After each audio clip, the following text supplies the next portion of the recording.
সবাইকে স্বাগত দীপ্ত সন্ধ্যার সংবাদে। সাথে রয়েছে দোলা ডলরের। শুরুতেই জানাবো সংবাদ শিরোনাম।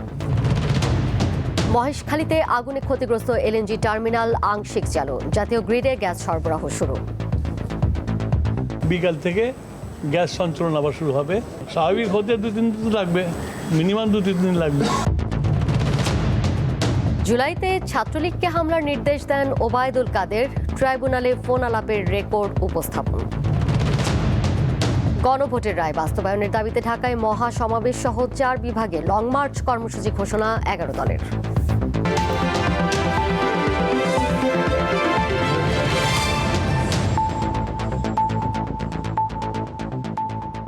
কক্সবাজারের মহেশখালীতে আগুনে ক্ষতিগ্রস্ত ভাসমান এলএনজি টার্মিনালের একটি বয়লার পুনরায় চালু হয়েছে। এর ফলে জাতীয় গ্রিডে আংশিক গ্যাস সরবরাহ শুরু হলো। পেট্রোবাংলা কর্তৃপক্ষ জানিয়েছে, গত রাতে মেরামত শেষে ক্ষতিগ্রস্ত এলএনজি টার্মিনালের একটি বয়লার চালু করা হয়েছে। বর্তমানে এই টার্মিনাল থেকে জাতীয় গ্রিডে দৈনিক 11,50,00,000 এবং মহেশখালীর ওপর ভাসমান টার্মিনাল থেকে আরও 55 কোটি ঘনফুট গ্যাস জাতীয় গ্রিডে যুক্ত হয়। সার্বিক পরিস্থিতির উন্নতি হতে শুরু করেছে। চট্টগ্রামে পাইপলাইনে গ্যাসের চাপ বাড়ছে। নগরের বিভিন্ন সিএনজি ফিলিং স্টেশনে আগের কয়েকদিনের মতো আজ যানবাহনের দীর্ঘ সারি দেখা যায়নি। 21 জুলাই মহেশখালীর এক্সিলারেট এনার্জি পরিচালিত ভাসমান এলএনজি টার্মিনালে অগ্নিকাণ্ডের ঘটনা ঘটে। এরপর জাতীয় গ্রিডে গ্যাস সরবরাহ কমে যায়। এর প্রভাব পড়ে চট্টগ্রাম সহ দেশের বিভিন্ন অঞ্চলে। এদিকে বিদ্যুৎ, জ্বালানি ও খনিজ সম্পদ মন্ত্রী ইকবাল হাসান মাহমুদ টুকু জানিয়েছেন, 2-3 দিনের মধ্যেই গ্যাস সরবরাহ স্বাভাবিক হয়ে যাবে। আজ সচিবালয়ে সাংবাদিকদের সাথে আলাপকালে তিনি এ কথা জানান। ফ্রিজিং চলতেছে, আশা করি বিকালের মধ্যে ফ্রিজিং শেষ হয়ে যাবে। ফ্রিজিং শেষ হয়ে গেলে বিকাল থেকে গ্যাস সঞ্চালন আবার শুরু হবে এবং সঞ্চালন শুরু হয়ে গেলে আস্তে আস্তে আমাদের যেখানে প্রেশার কমে গেছে প্রেশারটা উন্নত হবে এবং মোটামুটি যে সমস্যার মধ্যে পড়েছি সমস্যা উত্তরণ করতে পারবো। স্বাভাবিক হতে 2-3 দিন লাগবে, মিনিমাম 2-3 দিন লাগবে। যাচ্ছে পরের প্রসঙ্গে। 20 আগস্ট হতে যাচ্ছে দেশের 23তম রাষ্ট্রপতি নির্বাচন। আজ তফসিল ঘোষণা করেছে নির্বাচন কমিশন। দুপুরে আগারগাঁওয়ের নির্বাচন কমিশন ভবনে ইসির সিনিয়র সচিব আক্তার আহমেদ জানান, তফসিল অনুযায়ী 13 আগস্ট সকাল 10টা থেকে বিকেল 4টা পর্যন্ত নির্বাচন কর্মকর্তার কাছে মনোনয়নপত্র জমা দেওয়া যাবে। 16 আগস্ট মনোনয়নপত্র বাছাই করা হবে। প্রার্থিতা প্রত্যাহারের শেষ সময় 18 আগস্ট। আর 20 আগস্ট দুপুর 2টা থেকে বিকেল 5টা পর্যন্ত জাতীয় সংসদের অধিবেশন কক্ষে সংসদ সদস্যরা রাষ্ট্রপতি নির্বাচনে ভোট দেবেন।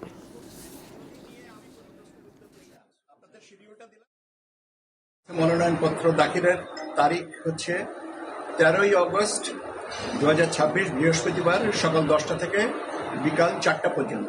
প্রার্থিতা প্রত্যাহারের শেষ তারিখ হচ্ছে 18ই আগস্ট মঙ্গলবার বিকাল 4টা পর্যন্ত সময়।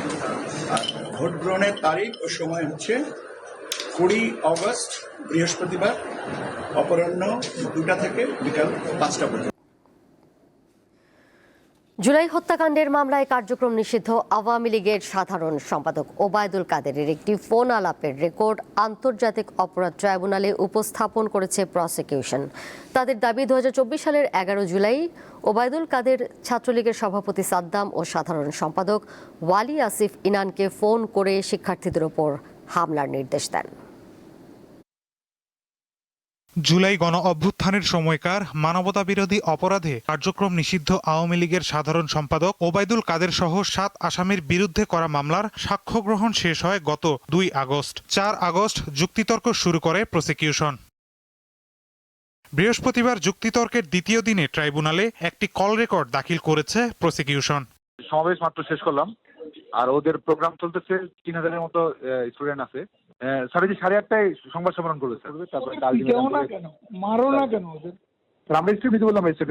প্রসিকিউশনের অভিযোগ, 11 জুলাই ওবায়দুল কাদের ফোনে ছাত্রলীগের সভাপতি সাদ্দাম হোসেন ও সাধারণ সম্পাদক ওয়ালি আসিফ ইনানকে আন্দোলনরত শিক্ষার্থীদের ওপর হামলার নির্দেশ দেন। আমাদের তদন্ত সংস্থা সেই কথোপকথনের রেকর্ড জব্দ করেছে। সিআইডি থেকে এই কথোপকথন সঠিক কিনা সেই মর্মে ফরেনসিক রিপোর্ট আমাদের কাছে এসেছিল, আমরা সেটা ট্রাইব্যুনালে জমা দিয়েছি।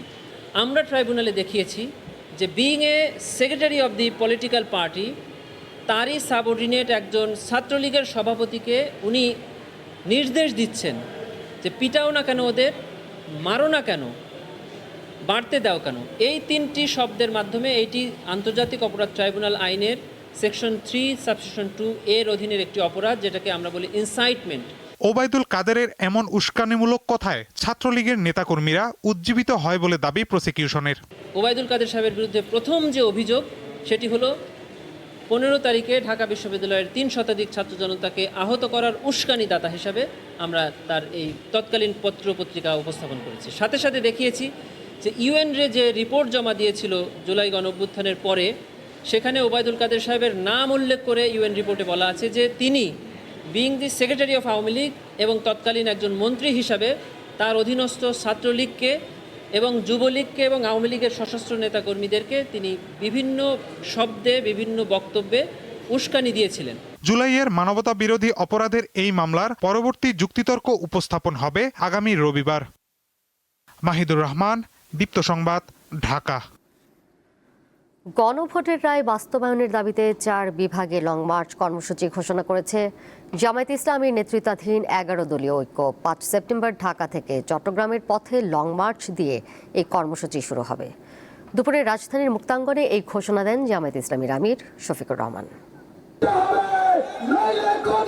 জ্বালানি সংকট, আইন শৃঙ্খলা পরিস্থিতির অবনতি, বিদ্যুতের ভুতুরে বিল এবং নিত্য প্রয়োজনীয় পণ্যের লাগামহীন মূল্য বৃদ্ধির প্রতিবাদে বৃহস্পতিবার রাজধানীর মুক্তাঙ্গনে অবস্থান কর্মসূচি করে 11 দলীয় ঐক্য।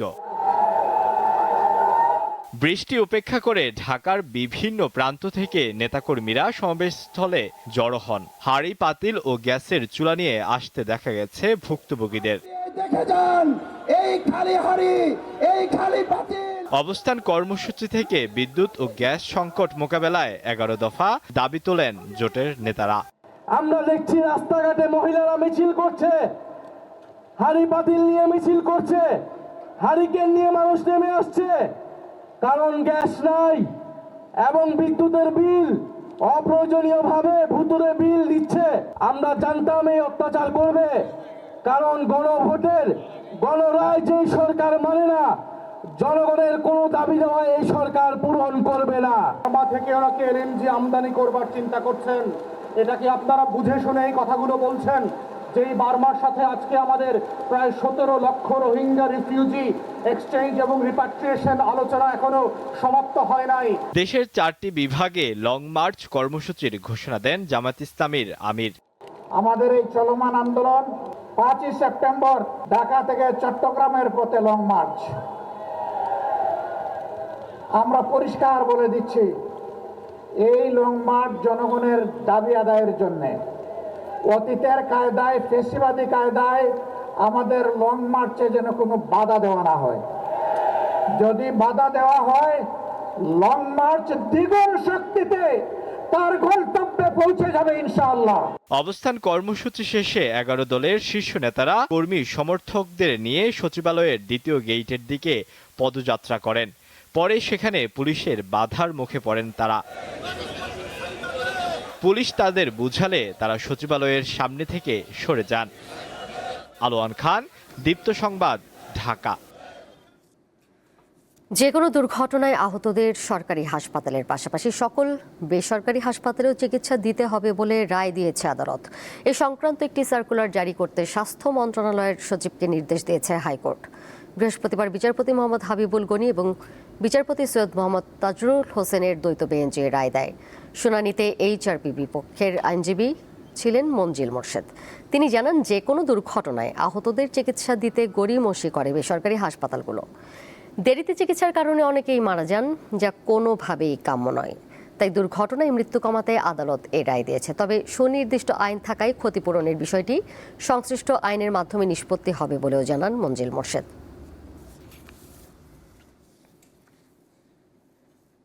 অবকাঠামোর উন্নয়ন না হয় পটুয়াখালী মেডিকেল কলেজ হাসপাতালের কাঙ্ক্ষিত সুবিধা পাচ্ছেন না রোগীরা, অথচ দিন দিন রোগীর চাপ বেড়েই চলছে। এই অবস্থায় দ্রুত অবকাঠামো উন্নয়ন নিশ্চিতের দাবি স্থানীয়দের। এটি পটুয়াখালীর 250 শয্যা বিশিষ্ট হাসপাতালের চিত্র। এখানকার ভর্তি রোগীরা শয্যা না পেয়ে চিকিৎসা নিচ্ছেন মেঝে, করিডোর কিংবা বারান্দায়। প্রতিনিয়ত এই হাসপাতালটিতে ভর্তি থাকছে 800 থেকে 1000 রোগী। বছরের পর বছর এভাবে ভোগান্তি নিয়ে চিকিৎসা সেবা নিচ্ছেন রোগীরা। এসব রোগীদের চিকিৎসা সেবা দিতে হিমশিম খাচ্ছেন এখানকার চিকিৎসক ও সেবিকারা। তাই জেলার 18 লাখ মানুষের দুর্ভোগ লাঘবে 2014 সালে 250 শয্যা বিশিষ্ট এই হাসপাতালটিকে 500 শয্যায় উন্নীতকরণ এবং মেডিকেল কলেজ হাসপাতাল নির্মাণের লক্ষ্যে একটি প্রকল্পের কাজ শুরু করে সরকার। ওই বছরই শুরু হয় মেডিকেল কলেজের পাঠদান কার্যক্রম। 2016 সালে শুরু হয় অবকাঠামো নির্মাণ কাজ। 546 কোটি টাকা ব্যয়ের এ প্রকল্পটি 2020 সালে হস্তান্তরের কথা থাকলেও মেয়াদ বাড়ানো হয় 3 বার। প্রকল্পে বৃদ্ধি করা হয় আরও 105 কোটি টাকা। তারপরও হাসপাতালটি চালু করতে না পারায় ক্ষোভ প্রকাশ করেছেন এখানকার চিকিৎসক এবং সাধারণ রোগীরা। 3টে যদি বাচ্চা এক বেডে বড় বড় বাচ্চা, তাও ছোট তাও না, তত কষ্ট এমনিতেই হয়, মায়েদেরও হয় বাচ্চাদেরও হয়। বাচ্চাদের একটু ঠিক মতো বসান যায় না, শোয়ান যায় না, আমরা বসতে পারি না। 3-4 থাকতে আমাদের কষ্ট হয়ে যায়, তারপর বাথরুমে যাইতে হলে এখানে কষ্ট হয়ে যায়, এখানে গ্যাদারিং চলে বেমালা। এই যে সিট পাই না, এই যে মশার ভোগান্তি, তারপরে যে মনে করেন বৃষ্টি আসলে বৃষ্টির পানি ঢোকে ভিতরে। পুরনো হাসপাতালের সঙ্গে নতুন হাসপাতালের লিংক রোড এবং ওভারব্রিজ নির্মাণ না করা এবং জনবল তৈরি করতে না পারায় হাসপাতালটি চালু করা যাচ্ছে না। তবে আগামী 3 মাসের মধ্যে এ সকল অসমাপ্ত কাজ সমাপ্ত করে হাসপাতালটি চালুর কথা জানিয়েছেন প্রকল্প সংশ্লিষ্ট কর্মকর্তারা। আমাদের যেটা যে অবকাঠামোগত ও ছোটোখাটো সমস্যা ছিল, যেটা এখন মোটামুটি আমাদের শেষ হওয়ার পথে। আমরা আশাবাদী হয়তো আগামী 2 থেকে 3 মাসের ভিতরে আমরা চালু করতে পারবো। 500 শয্যা বিশিষ্ট ব্যবস্থায় এই হাসপাতালটি চালু হলে উপকূলের মানুষ পাবে আধুনিক চিকিৎসা সেবা, পাশাপাশি সাধারণ রোগীরা পাবে বিশেষায়িত অপারেশন সুবিধা। পটুয়াখালী থেকে মোহাম্মদ ইমরান, দীপ্ত সংবাদ। রাষ্ট্রায়ত্ত পাবনা চিনি কলে টানা 6 বছর ধরে উৎপাদন বন্ধ থাকায় অযত্ন অবহেলায় নষ্ট হচ্ছে কোটি কোটি টাকার যন্ত্রপাতি। সংকটে পড়েছেন স্থানীয় আখ চাষিরা, কিন্তু সরকার স্থায়ী অস্থায়ী কর্মকর্তা কর্মচারীদের বেতন ভাতা ঠিকই দিচ্ছে। 60 একর জমির উপর ঈশ্বরদীতে গড়ে ওঠা পাবনা চিনিকলে একসময় দৈনিক 1500 মেট্রিক টন আখ মাড়াই হতো। তখন শ্রমিক আর আখ চাষিদের আনাগোনায় মুখর থাকতো এই এলাকা। 2020 সালে পাবনা চিনিকল সহ বেশ কয়েকটি প্রতিষ্ঠানে আখ মাড়াই বন্ধ করে দেয় তৎকালীন সরকার। তখন বেকায়দায় পড়েন সংশ্লিষ্ট অনেকে। কর্তৃপক্ষ জানায় মিলের যন্ত্রপাতি ও স্থাপনা পাহারার দায়িত্বে আছেন 30 জন নিরাপত্তা কর্মী। এছাড়া রয়েছেন 27 জন স্থায়ী ও 30 জন অস্থায়ী কর্মকর্তা কর্মচারী। ফলে প্রতি মাসে সরকারকে গুনতে হচ্ছে মোটা অঙ্কের টাকা। মোটরগুলো অচিরেই নষ্ট হয়ে যাবে। এমন মোটর আছে যে একটা মোটরের দাম 1 কোটি টাকা। এরকম ভিতরে টারমাইনের 2টা মোটর আছে, 2টা মোটরের দাম না হলো কয়েক লক্ষ টাকা। এইগুলো সব নষ্ট হয়ে যাচ্ছে। মিলটা তো বেশ আখ ছিল, তারপরেও যদি কর্তৃপক্ষ একটু চেষ্টা করতো আরও ভালো হতো। আমাদের যে বছর মিল বন্ধ হয়েছে সে বছর আমাদের রিকভারি ভালো ছিল, সে বছর আমাদের চিনির মান ভালো ছিল, আমাদের আখের মানও ভালো ছিল। এখন মনে করেন বন্ধ হওয়ার কারণে অনেকেই এখন দিশাহারা হয়ে গেছেন। মিলটি পুনরায় চালু করা সম্ভব হলে আগের মতোই কর্মচাঞ্চল্য ফিরে আসবে বলে জানান এই কর্মকর্তা। অন্তর্বর্তীকালীন সরকার তৎকালীন সময়ে 3টা ধাপ করছিল, তার ভিতর 6টাকে পর্যায়ক্রমে ধাপে ধাপে চালু করার সিদ্ধান্ত গ্রহণ করেছিল। তার ভিতর আমাদের পাবনা চিনিকল 2য় ধাপে চালুর কথা ছিল। তারপরে বর্তমান সরকার আসার পরে আমরা বিভিন্ন সংবাদ মাধ্যমে সম্প্রতি জানতে পারলাম যে বন্ধ চিনিকল সহ সমস্ত বন্ধ কলকারখানাগুলো নিয়ে সরকারের পজিটিভ চিন্তাভাবনা আছে। 1998 সাল থেকে বাণিজ্যিকভাবে উৎপাদনে যায় পাবনা চিনিকল। অবশ্য শুরুতেই লোকসানের মুখে পড়ে মিলটি। কামরুন নাহার, দীপ্ত, বার্তাকক্ষ। আবারও দেশের বিভিন্ন স্থানে দেখা দিয়েছে বন্যা ও জলাবদ্ধতা। কুড়িগ্রামের কাউনিয়া পয়েন্টে তিস্তার পানি বিপদসীমার 11 সেন্টিমিটার নিচ দিয়ে প্রবাহিত হচ্ছে। বৃষ্টি ও উজান থেকে নেমে আসা ঢলে পানি বৃদ্ধি পাচ্ছে ধরলা, তিস্তা, দুধকুমার ও ব্রহ্মপুত্রের বিভিন্ন পয়েন্টে। ফলে বন্যার পানিতে নিমজ্জিত হয়ে পড়েছে নদী, তীরবর্তী চর ও নিচু এলাকা। এদিকে সক্রিয় মৌসুমী বায়ুর প্রভাবে পটুয়াখালীতে গত 2 দিন ধরে টানা মাঝারি থেকে ভারী বৃষ্টিপাত হচ্ছে। গতকাল সকাল ৬টা থেকে আজ সকাল ৬টা পর্যন্ত জেলায় ৬৫.৯ মিলিমিটার বৃষ্টিপাত রেকর্ড করেছে আবহাওয়া অফিস। লক্ষ্মীপুরেও সক্রিয় মৌসুমি বায়ুর প্রভাবে গত ২ দিন ধরে টানা বৃষ্টি হচ্ছে, এতে জেলা শহর সহ বিভিন্ন এলাকায় জলাবদ্ধতার সৃষ্টি হয়েছে।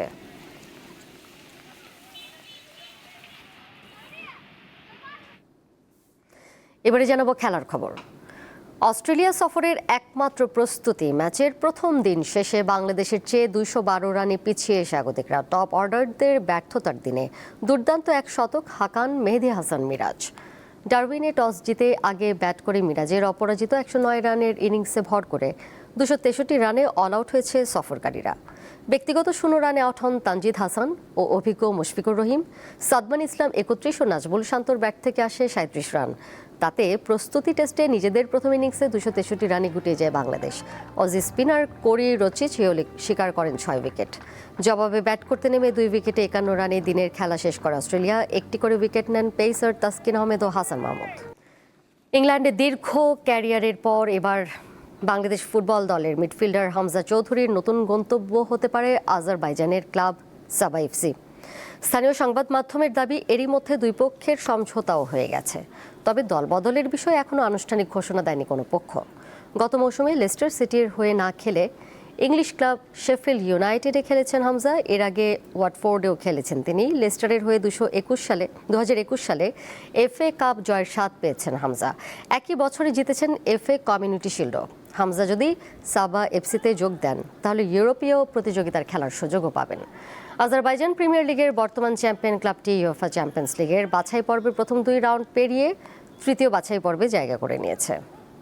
যুক্তরাষ্ট্রের মায়ামির নো স্টেডিয়ামে মেক্সিকান ক্লাব অ্যাটলেটিকো সান লুইসকে ৪-২ গোলের ব্যবধানে হারিয়েছে স্বাগতিকরা। বিশ্বকাপের ফাইনালে স্পেনের কাছে হারের পর ইন্টার মায়ামির হয়ে দ্বিতীয় ম্যাচ এবং শুরুর একাদশে নিজের প্রথম ম্যাচ খেলতে নেমেই জোড়া গোল ও এক অ্যাসিস্ট করেছেন লিওনেল মেসি। এর মাধ্যমে লিগস কাপের ৪ বছরের ইতিহাসে ১২ ম্যাচে ১৪টি গোল করে লস অ্যাঞ্জেলেস এফসির ডেনিস বুয়াঙ্গাকে টপকে সর্বকালের সর্বোচ্চ গোলদাতার সিংহাসন এককভাবে নিজের দখলে নিয়েছেন মেসি। শেষ করব দীপ্ত সন্ধ্যার সংবাদ। যাবার আগে শিরোনামগুলো জানিয়ে দেব আরও একবার। মহেশখালীতে আগুনে ক্ষতিগ্রস্ত এলএনজি টার্মিনাল আংশিক চালু, জাতীয় গ্রিডে গ্যাস সরবরাহ শুরু। জুলাইতে ছাত্রলীগকে হামলার নির্দেশ দেন ওবায়দুল কাদের, ট্রাইব্যুনালে ফোনালাপের রেকর্ড উপস্থাপন। গণভোটের রায় বাস্তবায়নের দাবিতে ঢাকায় মহাসমাবেশ সহ ৪ বিভাগে লং মার্চ কর্মসূচি ঘোষণা ১১ দলের। এই ছিল এখনকার মতো। পরের সংবাদ দেখবেন রাত ১১টায়। এছাড়াও আরও তথ্য এবং বিনোদনের নানা খবরাখবর জানতে যুক্ত থাকুন দীপ্ত ডিজিটাল প্ল্যাটফর্মে। সবাইকে ধন্যবাদ এতক্ষণ সাথে থাকার জন্য।